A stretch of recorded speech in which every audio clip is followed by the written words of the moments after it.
Ya susah kalau kita menyalahkan angin dari mana saja ya. Jadi saya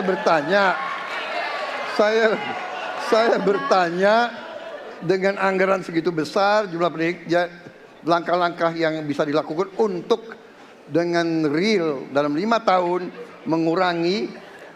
Gaya ngejek Prabowo saat Anies kembali salahkan angin penyebab polusi udara buruk di Jakarta. Prabowo Subianto memberi jawaban menohok saat menanggapi jawaban Anies Baswedan soal polusi udara di Jakarta. Capres nomor urut 02 Prabowo Subianto mengungkit kinerja Anies Baswedan selama menjabat sebagai Gubernur DKI Jakarta. Menurut Prabowo, Anies tak berhasil mengurangi polusi di Jakarta yang semakin parah. Prabowo turut membandingkan dengan Jawa Barat yang kualitas udara masih bagus sementara populasi penduduknya lebih banyak dari Jakarta. Padahal, APBD DKI Jakarta telah mencapai 80 triliun rupiah setiap tahunnya. Namun, menurut Prabowo Subianto, walaupun memiliki anggaran dengan nominal besar, masalah polusi sampau saat ini tidak dapat ditangani. Mas Anies pernah jadi gubernur 5 tahun di DKI. Anggaran DKI setahun sekitar 80 T.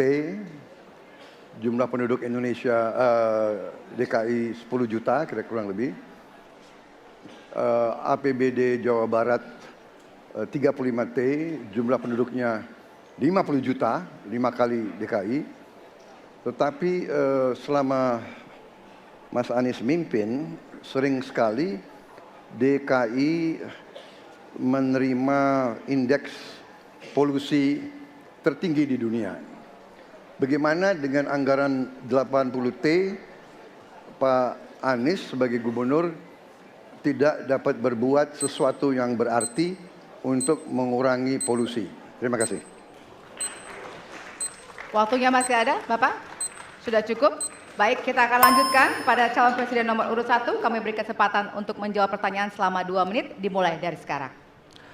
Pak Prabowo, terima kasih atas pertanyaan yang bagus, tetapi kurang akurat. Saya akan jelaskan, Pak.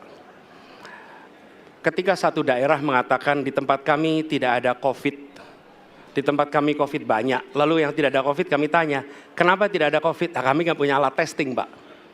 Karena tidak punya alat testing, maka tidak ada COVID. Yang punya alat testing, maka ada COVID. Okay? Saya tidak tanya COVID, saya tanya polusi. Boleh saya selesaikan dulu? Ya. Jadi, apa yang terjadi? Di Jakarta kami memasang alat pemantau polusi udara. Bila masalah polusi udara itu bersumber dari dalam kota Jakarta, maka hari ini, besok, minggu depan konsisten selalu akan kotor. Tapi apa yang terjadi? Ada hari di mana kita bersih, ada hari di mana kita kotor. Ada masa minggu pagi, Jagakarsa sangat kotor. Apa yang terjadi? Polusi udara tak punya KTP. Angin tak ada KTP-nya. Angin itu bergerak dari sana sini. Ketika polutan yang muncul dari pembangkit listrik, tenaga uap, mengalir ke Jakarta, maka Jakarta punya indikator, karena itu Jakarta mengatakan ada polusi udara. Ketika anginnya bergerak ke arah Lampung, ke arah Sumatera, ke arah Laut Jawa, di sana tidak ada alat monitor, maka tidak muncul. Dan Jakarta pada saat itu bersih. Kalau problemnya dari dalam kota saja, maka konsisten tiap waktu. Ya, kita punya masalah polusi. Karena itu kita kerjakan dengan apa? Kita lakukan, Pak. 1, dengan pengendalian emisi dari kendaraan bermotor dan pengujian emisi sekarang wajib. Yang kedua, elektrifikasi kendaraan umum. Yang ketiga, konversi kendaraan umum. Dan dulu yang naik kendaraan umum hanya 350.000 per hari, sekarang 1 juta per hari. Jadi itu kita kerjakan untuk menangani soal polusi di Jakarta. Baik. Masih ada waktu, Bapak? Cukup? Ya. Kami persilakan kepada calon presiden nomor urut 2 untuk kemudian menanggapi jawaban dari calon presiden nomor urut 1. Waktu Bapak 1 menit dimulai dari sekarang. Ya susah kalau kita menyalahkan angin dari mana saja ya. Jadi saya bertanya dengan anggaran segitu besar jumlah pendidik, ya, langkah-langkah yang bisa dilakukan untuk dengan real dalam 5 tahun mengurangi polusi, juga di mana rakyat Jakarta begitu banyak yang mengalami sakit pernafasan Jadi saya kira kalau kita dengan gampang menyalahkan angin, hujan dan sebagainya, ya mungkin tidak perlu ada pemerintahan kalau begitu. Ya. Terima kasih. Ya. Masih ada waktu? Akan menambahkan? Cukup. Cukup. Baik. Baik, selanjutnya kami berikan kesempatan kepada calon presiden nomor urut 1 untuk menanggapi tanggapan dari calon presiden nomor urut 2. Waktunya 1 menit, dimulai dari sekarang. Ya, inilah bedanya yang berbicara pakai data, yang berbicara pakai fiksi. Oke? Ini pakai data.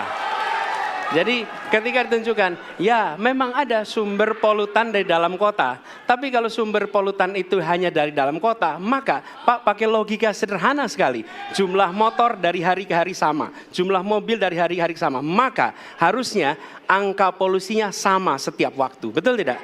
Tapi jumlah motor sama, jumlah mobil sama, ada kita sangat polusi. Ada sisi sangat tidak polusi. Nanti kalau perlu saya kirimkan gambar satelitnya kepada Bapak. Supaya Bapak bisa menyaksikan. Dan inilah mengapa kita mengambil langkah itu pakai ilmu pengetahuan, pakai data, dan menggunakan saintis untuk terlibat. Kalau tidak pakai itu, maka nggak akan ada langkah yang benar. Dan ini kemudian saya teruskan Pak, bagaimana pengendalian itu dikerjakan untuk dalam Jakarta. Jika saya terpilih presiden, maka yang luar Jakarta saya kendalikan juga Pak. Baik. Terima kasih. Ya.